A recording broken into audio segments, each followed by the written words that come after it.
Hello दोस्तों, welcome to the life target. आज का ये वीडियो उन कैंडिडेट्स के लिए है जो अपने राज्य के अंदर गवर्नमेंट ऑफिसर बनना चाहते हैं।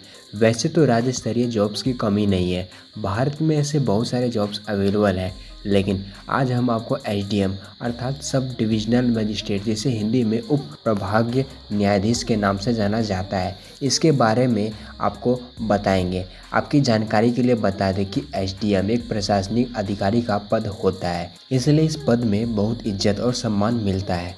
एसडीएम को सम्मान के साथ ही अच्छा खासा वेतन मिलता है और अन्य सरकारी सुविधाएं भी मिलती है। इस कारण आज के समय में अधिकांश लोगों का सपना एसडीएम बनने का होता है। इसलिए आज के इस वीडियो में हम आपको एसडीएम के कार्य, एसडीएम बनने के लिए क्वालिफ़िकेशन और एबिलिटीज़, इसके अलावा इस जॉब का सिलेक्शन प्रोसेस क्या है और इस जॉब की सैलरी कितनी मिलती है और साथ ही साथ इसका प्रमोशन में क्या क्या होता है, ये सब कुछ इस वीडियो में हम बताने वाले हैं। तो हमारे इस वीडियो को लास्ट तक ज़रूर देखिएगा। दोस्तों, एसडीएम एक ज़िले का प्रशासनिक सेवा अधिकारी होने के कारण बहुत ही महत्वपूर्ण पोस्ट होता है और इस पोस्ट के कार्य भी बहुत ही जिम्मेदारी वाला कार्य होता है। इन्हें अपने कार्यकाल में ज़िले के सभी ज़मीन व्यापार की देखरेख करना होता है। ज़िले की सभी ज़मीनी व्यवस्था, ज़मीन की लेखा जोखा एसडीएम ऑफिसर के पास होती है। ज़िले में जितने भी तहसीलदार हैं वह एसडीएम ऑफिसर के नियंत्रण में होते हैं। एसडीएम ऑफिसर के पास और भी बहुत सारे कामों का कार्यभार होता है, जैसे कि ज़िले में लोकसभा और विधानसभा के चुनाव का सही तरीके से आयोजन करना, वाहनों और दुकान इत्यादि की लाइसेंस जारी करना, विवाह का रजिस्ट्रेशन करवाना, विभिन्न प्रकार के पंजीकरण करवाना, यह सारे अधिकार एसडीएम के पास होते हैं। और इसके अलावा एसडीएम जिले के कई आपराधिक मामलों की सुनवाई भी करता है, जैसे कि ज़िले में नाबालिग आधारित जो अपराध होते हैं उनकी सुनवाई एसडीएम करता है। दोस्तों, अब हम आपको बताते हैं कि एसडीएम बनने के लिए क्या क्वालिफ़िकेशन होनी चाहिए। तो एसडीएम बनने के लिए आपको किसी भी स्ट्रीम से ग्रेजुएट होना ज़रूरी है। इसमें मिनिमम मार्क्स की कोई रिक्वायरमेंट नहीं है, अर्थात आप पास मार्क्स के साथ ग्रेजुएशन किए हैं तब भी आप इस एग्ज़ाम को दे सकते हैं। दोस्तों, अब हम कुछ एबिलिटीज़ बताते हैं जिसके आधार पर आप एसडीएम बन सकते हैं। राज्यों में राज्य लोक सेवा आयोग द्वारा पीसीएस परीक्षा में बैठने के लिए न्यूनतम आयु सीमा 21 वर्ष और अधिकतम आयु सीमा 40 वर्ष निर्धारित की गई है। आरक्षित वर्ग के उम्मीदवारों को 5 वर्ष की छूट मिलती है। और सबसे इम्पोर्टेंट दोस्तों, यदि आप किसी और राज्य के नागरिक हैं और आप चाहते हैं किसी दूसरे राज्य में एसडीएम की पोस्ट पाना, तब भी आप अप्लाई कर सकते हैं, लेकिन दूसरे राज्य में आपको एज में छूट शायद ना मिल सके। इसके अलावा आपको बता दें कि इसमें फिजिकल फिट होना कोई रूल नहीं है, क्योंकि राज्य लोक सेवा आयोग मानती है कि यदि कोई उम्मीदवार विकलांग है तो भी वह एसडीएम की पोस्ट के लिए अप्लाई कर सकता है। यहाँ पर उसके योग्यता और गुणों को मान्यता दी जाएगी। दोस्तों, अब हम आपको बताते हैं कि आप किस एग्ज़ाम को देने के बाद एसडीएम बन सकते हैं।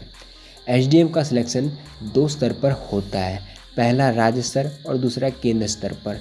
राज्य स्तर पर पीसीएस का एग्ज़ाम देना पड़ता है और केंद्र स्तर पर यूपीएससी का एग्ज़ाम देना पड़ता है, क्योंकि आपको अपने राज्य के अंदर एसडीएम की पोस्ट की जानकारी चाहिए, इसलिए हम आपको पीसीएस के एग्ज़ाम के बारे में बताएंगे। दोस्तों, जैसा कि हमने आपको बताया कि पीसीएस का एग्ज़ाम एक राज्य स्तरीय एग्ज़ाम होता है, इसलिए हर राज्यों में अलग अलग संघ द्वारा यह एग्ज़ाम करवाई जाती है, जैसे कि बिहार में बीपीएससी, उत्तर प्रदेश में यूपीपीएससी, झारखंड में जेपीएससी, मध्य प्रदेश में एमपीपीएससी।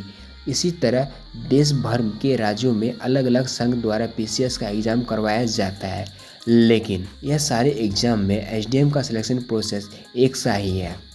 दोस्तों, एसडीएम की पोस्ट में सेलेक्ट होने के लिए आपको पीसीएस के 3 स्टेप की परीक्षा को देना होगा, जिसमें प्रीलिम्स परीक्षा, मुख्य परीक्षा, इंटरव्यू है। नंबर 1, प्रीलिम्स परीक्षा। प्रीलिम्स परीक्षा यानी प्रारंभिक परीक्षा, यह एग्ज़ाम एसडीएम के पोस्ट के लिए आवेदन करने के बाद सबसे पहले देना पड़ेगा। इसमें कुल 2 पेपर होते हैं। दोनों प्रश्न पत्र सामान्य ज्ञान के होते हैं। दोनों पेपर में कुल 200-200 अंकों के प्रश्न पूछे जाते हैं। इस परीक्षा को पास करने के लिए आपको 33% अंक लाना जरूरी है। साथ ही यह परीक्षा मेंस अर्थात मुख्य परीक्षा के योग्य कैंडिडेट्स को छांटने के लिए दिलवाया जाता है। और आपको बता दें कि इसमें नेगेटिव मार्किंग भी होता है। नंबर 2, मुख्य परीक्षा।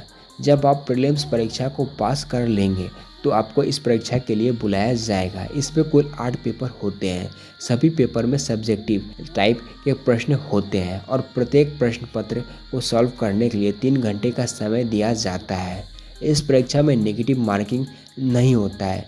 मुख्य परीक्षा में एक पेपर सामान्य हिंदी और एक पेपर निबंध का, 4 पेपर सामान्य ज्ञान के और 2 पेपर ऑप्शनल सब्जेक्ट के होते हैं। इसमें ऑप्शनल सब्जेक्ट के पेपर का आप चुनाव कर सकते हैं। तो आपकी जानकारी के लिए बता दें कि किसी किसी राज्य में 9 पेपर भी होता है। तो आपको जिस राज्य का एग्ज़ाम देना है उस राज्य के PCH की वेबसाइट पर इंफॉर्मेशन आपको निकालना होगा। आपको बता दें दोस्तों कि मुख्य परीक्षा का नंबर मेरिट लिस्ट में जोड़ा जाता है। यदि आप इस एग्ज़ाम को पास कर लेते हैं तो आपको अगले चरण में बुलाया जाता है, जहां अगले चरण में आपको इंटरव्यू देना होता है। Number 3, interview. यह परीक्षा HDM के पोस्ट का सिलेक्शन का सबसे आखिरी चरण होता है। यदि आप इस चरण में पास हो जाते हैं तभी आपका सिलेक्शन HDM की पोस्ट में होगा।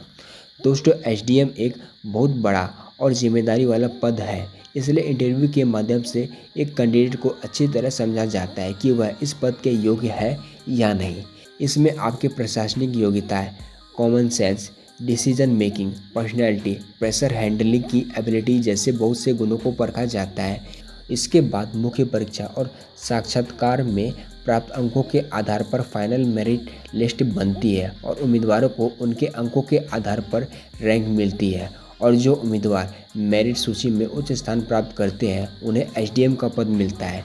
इसलिए आपको HDM बनने के लिए इस परीक्षा में टॉप रैंक लाना ज़रूरी है, नहीं तो आप HDM से निचली पोस्ट पर अपॉइंट हो जाएंगे। दोस्तों, अब हम आपको बताते हैं कि HDM की सैलरी कितनी होती है।